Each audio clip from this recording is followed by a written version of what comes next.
Hey everyone, welcome back to the AWESMR Pop channel. Happy New Year's! Did anyone make any New Year's resolutions?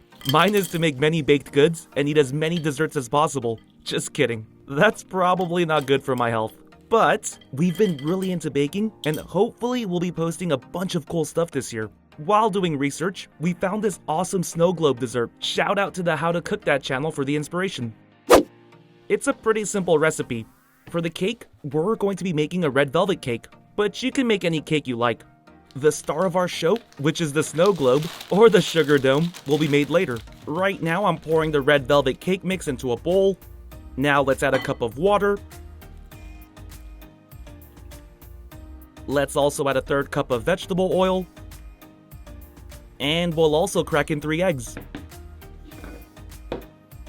If you've watched our channel, you know that we make a lot of meringue cookies. I'm so glad I can just crack in the eggs without separating anything. Alright, now let's grab a hand mixer and mix this all up. So I decided to make a red velvet cake because I figured the red color would add a nice pop when putting the snow globe on top. Plus, red velvet cake is freaking delicious.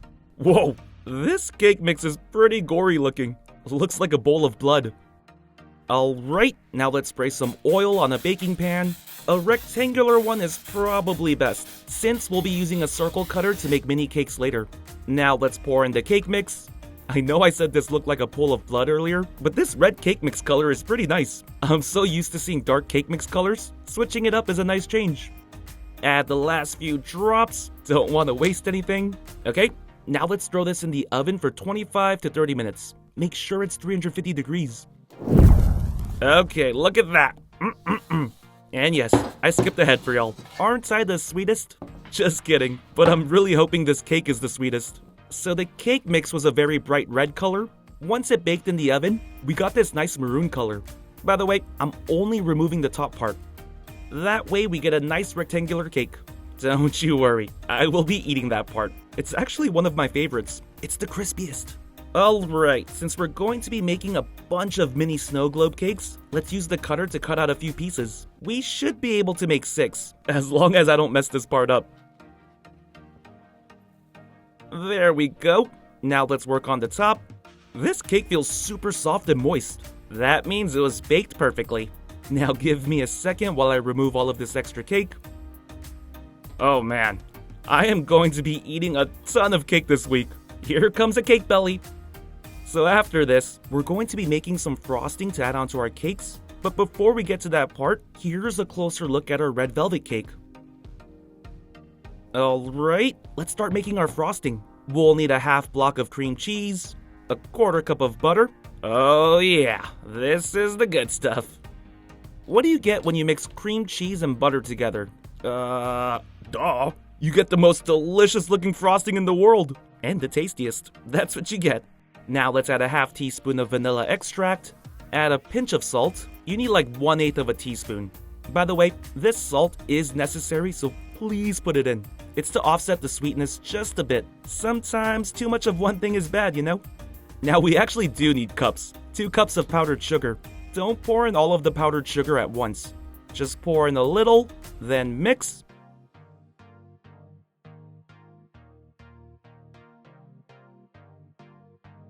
Alright, check out this cream cheese frosting. That looks delicious. Now let's put the cream cheese frosting into a piping bag.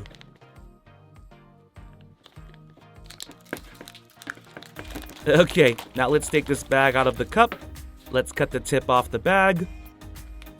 Now let's push the frosting down towards the tip. Now let's add little cream cheese frosting designs on top.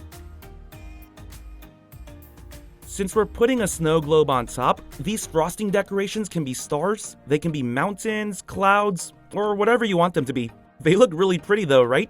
So you can actually just stop right after this part if you want. Once you put the snow globe on top, your cake will look beautiful. But if you do want to go the extra mile, I'll show you what you can do right after this. Okay, here's the extra step, adding fruits. Not only will adding fruits make your cakes taste better, the cake's also going to look really cool once you put a snow globe on top. I'm using strawberries, blackberries, blueberries, and raspberries. The berry family. I thought they would go well with red velvet. If you're following along, feel free to use the berry family like I am, but like I said earlier, Totally up to you. Oh, I feel like the colors work really well too, no? We're not getting too crazy with the colors, and it looks pretty elegant. Just a mix of red and blue berries on top of a white fluffy frosting. After I finish decorating my last cake, I'm going to put all the cakes in the fridge while I make the sugar globes. Okay, now it's time to make the globes. We're going to need 1 1/3 cup of sugar in a pot. Now let's add half a cup of corn syrup. We need a 1/4 cup of water. We also need a thermometer. This is very important because we need to get this to the right temperature, and that's 300 degrees, aka the hard crack. Got the heat on. You want to constantly stir, that way nothing gets too clumpy. Ooh, look at that boil. We're almost there. Ooh, nice and bubbly. Wow, this thermometer worked extra hard. It's sweating so much, but we can turn the heat off. Let's take this pot to a cooler place. Alright, now we have these circular rubber molds. We're going to use these to make our globes, but we're actually going to be using this side of the mold. Let's spray cooking oil on all of them. Now we just need to coat the molds with our liquid sugar. Make sure you completely coat all the molds. Do a little swirl motion like this. This works best. Woo! Okay, now you have to pay attention to this next part. You can't do this part if the sugar sets and gets cold. Right before the sugars start to thicken, use a cookie cutter and press down to make an indent right at the base. This part gets a bit messy and sticky, but right now is the best time to do this part. Once we use the cookie cutter, we should be able to get perfect snow globe shapes. Alright, now we wait for this to set. You can put them in the fridge to speed up the process. Let's see how these turned out. I gotta be careful with this because I don't want anything to break or shatter. If I made my indents properly, I should be able to snap off all this extra stuff. No! We already failed. Dang! I guess this snow globe can have a little opening. It's more like an igloo now. I guess when I was making my indent, I wasn't firm enough. Let's see if this one's any better. Alright, not bad, not bad. No breaks. The rest turned out okay, so let's put the globes on top now. Look at that. That's beautiful. This is magnificent. They look so pretty. Now here's the fun part. Watch this. This is when you want the globe to shatter. Let's do a little taste test. You can definitely eat these. They won't cut you or anything. Make sure you chew though. I don't think you want to swallow these whole. That is delicious. Okay, that cake mix is awesome. The red velvet cake is perfect, and the sugar dome adds this sweet crunchy element. By the way, this is also a really fun dessert. Cracking the sugar dome is super fun, and eating it is just even better. I know on screen, these shards can look pretty dangerous, but I promise you, they're pretty safe, as long as you're chewing before swallowing. I'll be on the lookout for more cool desserts like this.